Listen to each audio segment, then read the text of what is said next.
Fala aí, VRzeiros! Vamos dar uma olhada hoje no Pico 4, né, que é o headset VR que acaba de lançar e está fazendo ondas aí em toda a internet, né, para a comunidade de realidade virtual. Todo mundo está falando desse dispositivo. Em geral é tudo assim positivo, né, e pelo que ele oferece. Então bora ver aí as especificações completas do Pico 4, né, o que ele oferece de diferente aí do concorrente direto dele, que é o Quest 2. Para quem está chegando agora na realidade virtual, a Pico pode ser uma empresa desconhecida, mas na verdade é que eles estão no mercado desde 2015, criando soluções VR para o mercado oriental.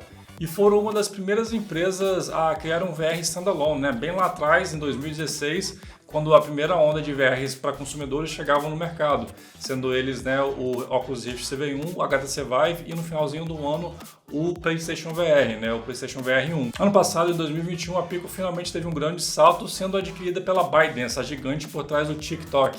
E um ano depois a gente está vendo um reflexo disso, que é o Pico 4, um headset VR standalone, né, assim como o Oculus Quest 2, que traz melhorias tecnológicas incrementais ao VR do Meta e que tem tudo para bater de frente com o dispositivo VR mais vendido do mercado. Vamos dar uma olhada então em tudo que você precisa de saber sobre o Pico 4. Talvez você já até viu um videozinho aqui no canal sobre o Pico 4, né? Que existem duas versões do Pico 4, não a versão de HD, né, que é a 256 e de 128, mas estou falando entre a versão chinesa e a versão global. Como a gente não tem ainda ninguém da comunidade brasileira que comprou a versão chinesa e tem elas em mãos, a gente não sabe falar se comprando a versão chinesa você vai ter acesso a todas as aplicações que você teria comprando a global. Então a minha recomendação no momento é esperar a versão global sair para depois você fazer a compra, né, no seu site aí de preferência, como o AliExpress. Às vezes quando você faz o hack de um sistema operacional, né, você faz algumas coisas ali, quando ele atualiza você meio que perde tudo aquilo.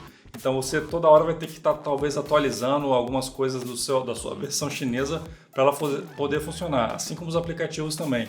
Então isso aí é meio negativo a longo prazo, né? Eu sei que todo mundo quer esse dispositivo agora, mas a longo prazo talvez seja melhor esperar mais um pouquinho e pegar a versão global que vai ser aberta aí para todas as aplicações, né, que tem no mundo todo. O Pico 4 é um VR que não precisa de um computador ou celular para funcionar, ou seja, um standalone ou um all-in-one, né, como também é conhecido.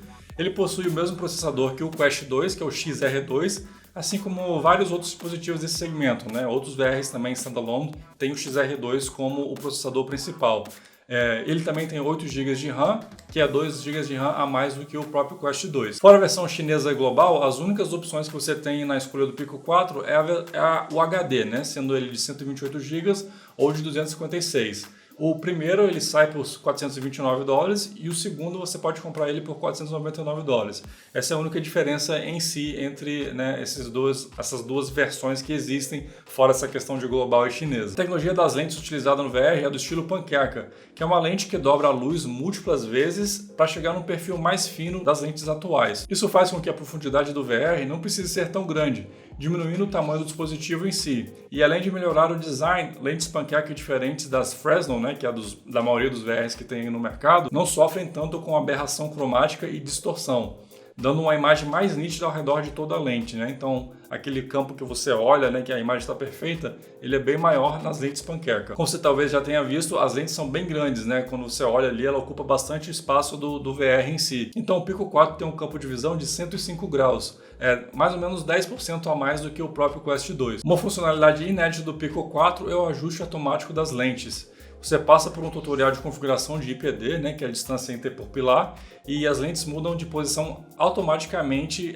via os motores internos que tem ali dentro. E como a gente está falando de lentes, vamos aproveitar e falar um pouquinho da tela do Pico 4. Ele tem um display de LCD único que dá uma resolução de 2160 por 2160 por olho, o mesmo do HP Reverb G2 e até o novo MetaQuest Pro. Vale lembrar que os jogos nativos não são renderizados nessa resolução. Essa quantidade imensa de pixels serve mesmo para você não ter que ver nada de screen door, né, que é o efeito de grade que você vê em dispositivos com resolução menor, onde você consegue enxergar entre uma unidade de pixel e outra, né? Você vê uma linha escura ali. A tela roda entre 72 e 90 Hz e existe um modo experimental que vai até 120 Hz.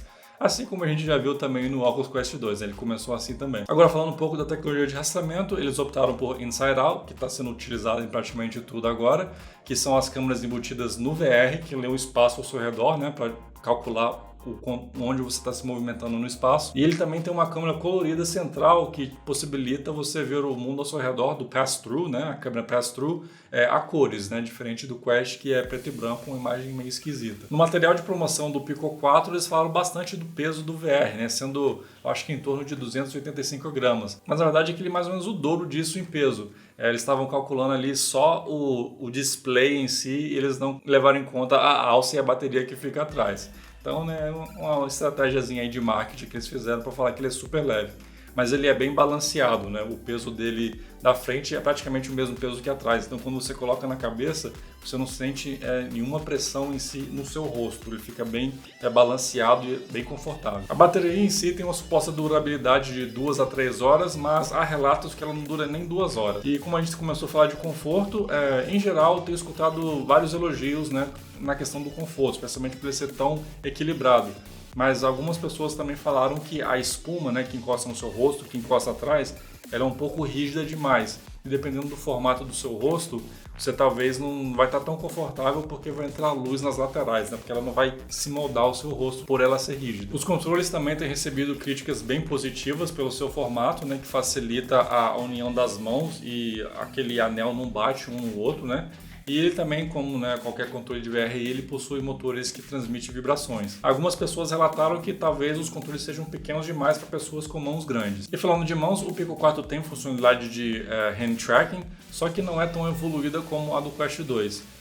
Eu pessoalmente não uso tanto essa funcionalidade, né? Então para mim não faz tanta falta nesse tipo de dispositivo, né? Que é mais focado em jogatina. Falando agora por um fator muito importante para a imersão na realidade virtual, que é o áudio. O dispositivo possui alto-falante integrado nas alças, mas não é do tipo de áudio que podemos chamar de imersivo. Infelizmente ele não possui saída P2 também, para conectar um fone de ouvido normal. Mas pelo menos já foi confirmado que via adaptador USB-C para P2, você consegue utilizar fones de ouvidos normais. Fones Bluetooth também funcionam, mas dependendo da qualidade do seu fone pode ter um pouquinho de lag aí, né? Então é bom ficar atento a isso. E finalmente agora vamos para o software, as aplicações e os jogos, que é o que faz ou quebra uma plataforma, né? No quesito de sistema operacional, a interface do Pico 4 é praticamente uma cópia do Quest 2. Então, assim que você mudar o idioma para português, a navegação vai ser super tranquilo caso você conheça os menus do dispositivo da Meta. A biblioteca de jogos não é tão extensa como a do Quest, mas já possui títulos de peso como Walking Dead Saints and Sinners, Contractors, After the Fall, Super Hot, 11 Table Tennis, entre outros. O Virtual Desktop também está disponível para a versão global, então para você que pretende jogar wireless e não gostou tanto da solução da Pico, que, né, algumas pessoas falaram que não é tão legal assim, você vai poder ir comprar o seu Virtual Desktop e ter aí um streaming do PC para o seu dispositivo sem problemas. Além de conectar via Wi-Fi no PC, o Pico 4 também funciona cabeado, né, via USB tipo C. Se você tem um cabo aí do seu Quest 2 que você utiliza para utilizar cabeado, vai funcionar da mesma forma. E eles vão lançar futuramente também um dongle Wi-Fi, né? Exatamente o que a Meta está fazendo. Eles estão praticamente copiando tudo que a Meta está fazendo e tentando melhorar em algumas coisas. E com um precinho mais bacana também. Então você vai conseguir usar o seu Pico 4 dessas 3 formas aí, né? Via wireless, com o dongle que vai lançar no futuro e cabeado. Bom, galera, foi muita informação nesse vídeo, mas temos aí praticamente um resumo de todas as funcionalidades e especificações do Pico 4. Se você tem interesse nesse dispositivo e gostaria de ajudar o canal, confira os links na descrição do vídeo e adquira seu Pico 4 por lá. Qualquer dúvida, deixe nos comentários abaixo e vejo vocês na próxima. Valeu!